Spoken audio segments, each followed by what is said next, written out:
Hi, I'm Murphy, and this is my channel, Murphy's Every Whim, where I talk about books because I love to talk about books.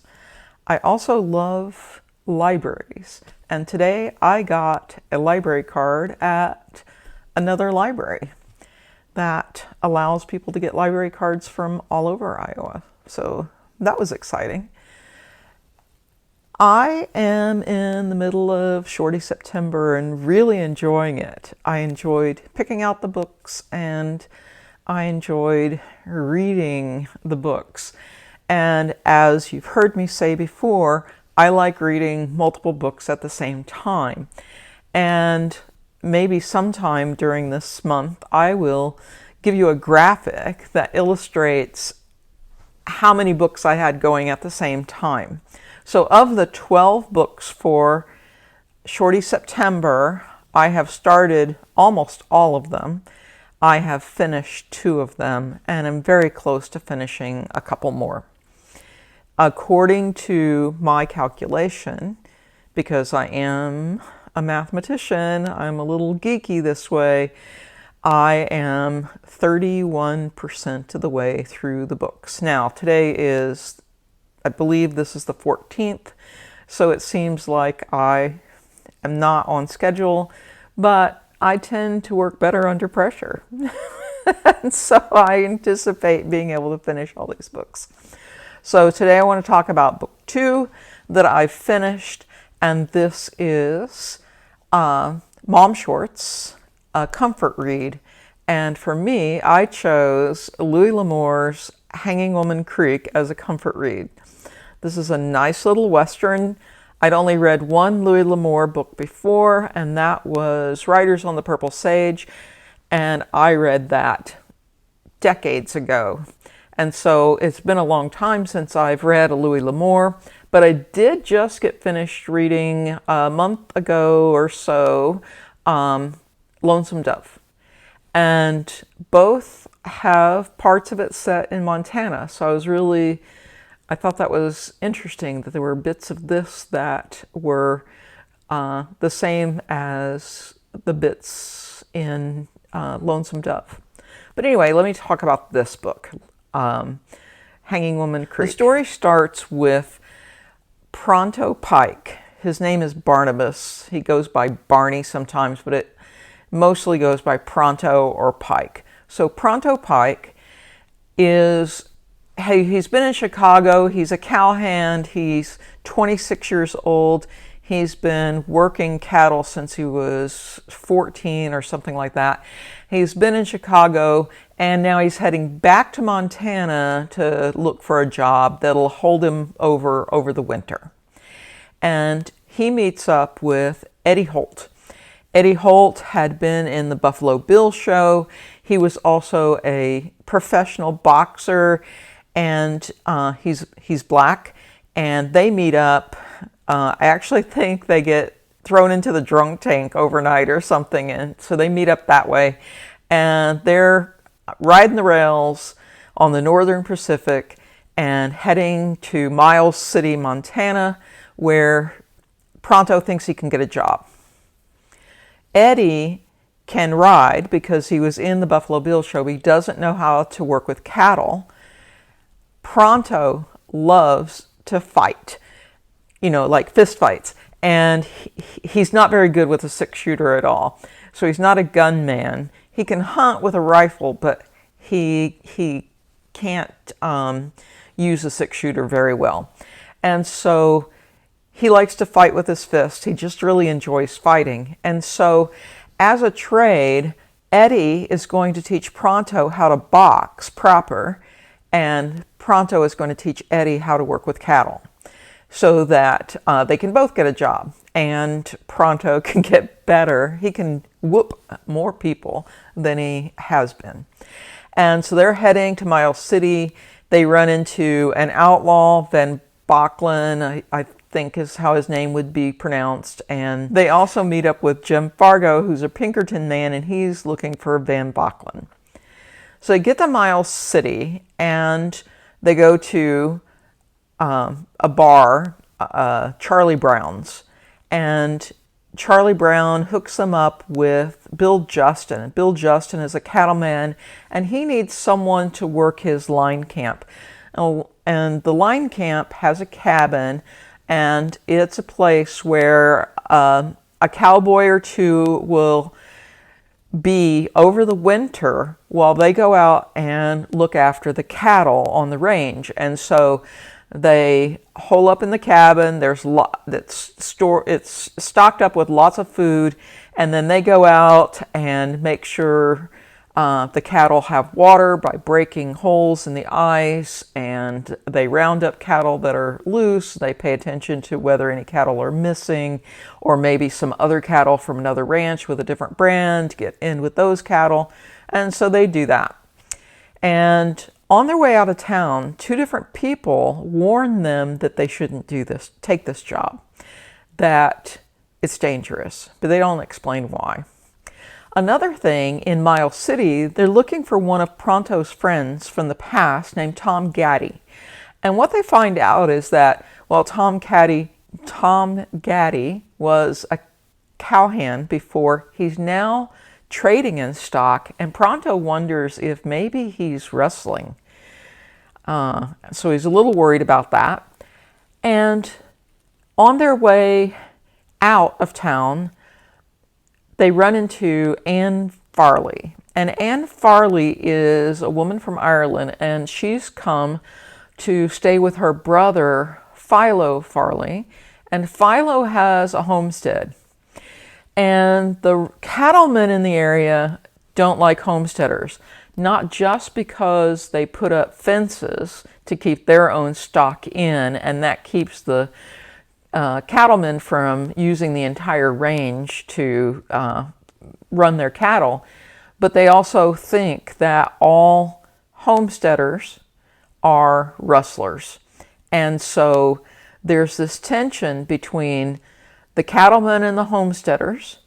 There's tension between the rustlers and the cattlemen. And the cattlemen have hired vigilantes to help solve all their problems, which means attacking both the rustlers and the homesteaders. So there's all this tension in Miles City as they head out of town. They head to the line camp. The cowboy that's at the line camp says, I'm so glad you're here. I'm glad to be out of here. They find that the cabin at the line camp's been shot up, that, there's been a gunfight there. And then a few days while they've been out on the range, they find some cattle that are taken, so they've been rustled. And in the woods, they hear a shot and run across another cowhand who had been murdered. He was shot in the back.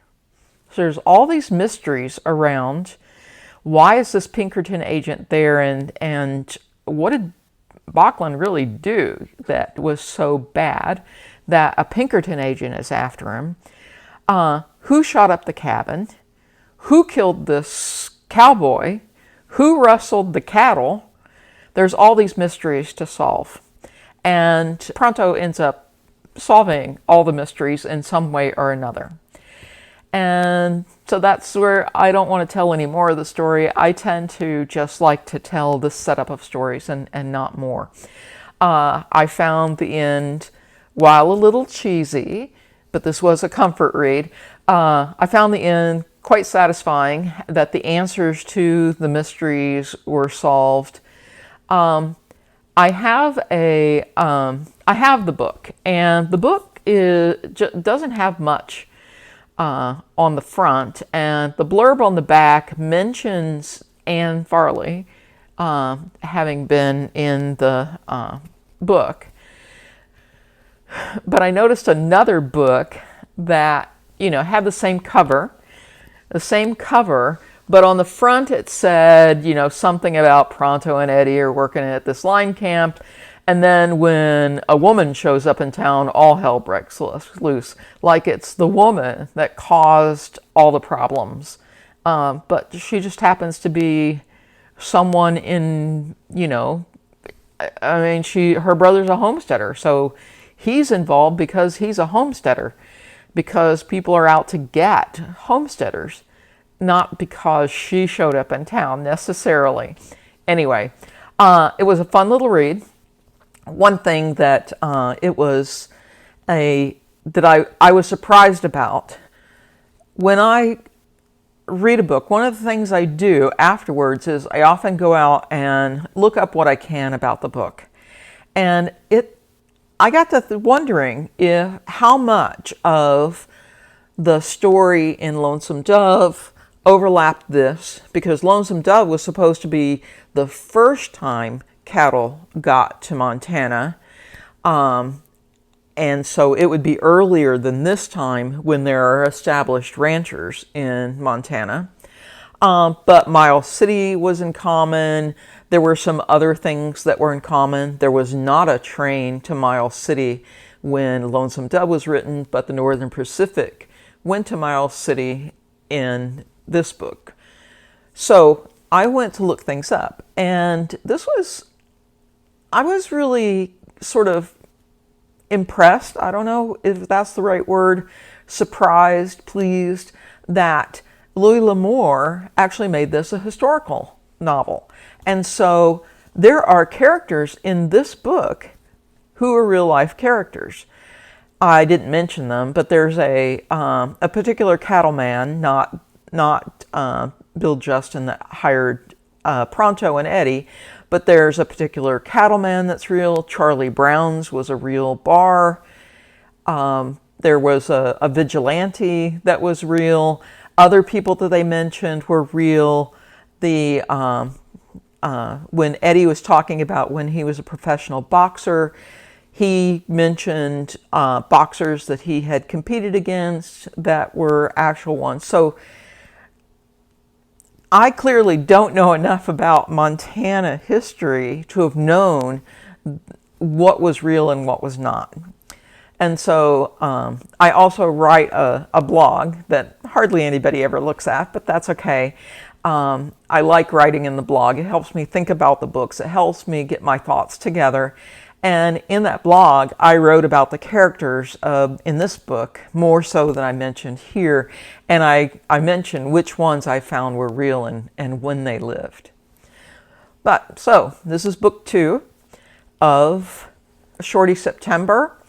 I'm really wrapped up right now in The Dubliners by James Joyce, and that'll probably be the next book I talk about, and looking forward to that.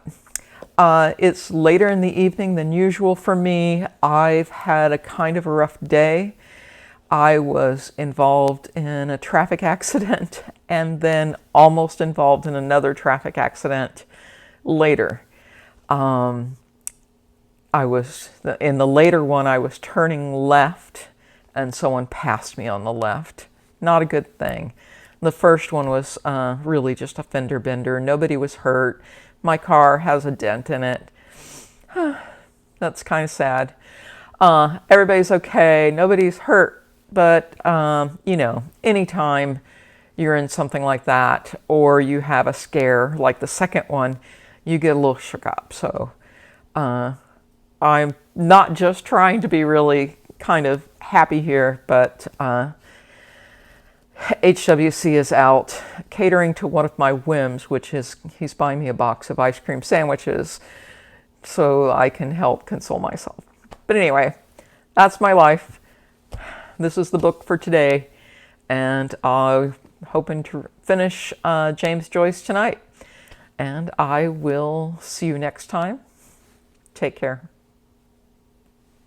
Hi, I'm Murphy. This is my channel, Murphy's Every Whim, where I talk I don't know what I'm doing, clearly. They also run across Jim Fargo. Jim Fargo is a Pinkerton agent, and he's looking for Van Brocklin and Van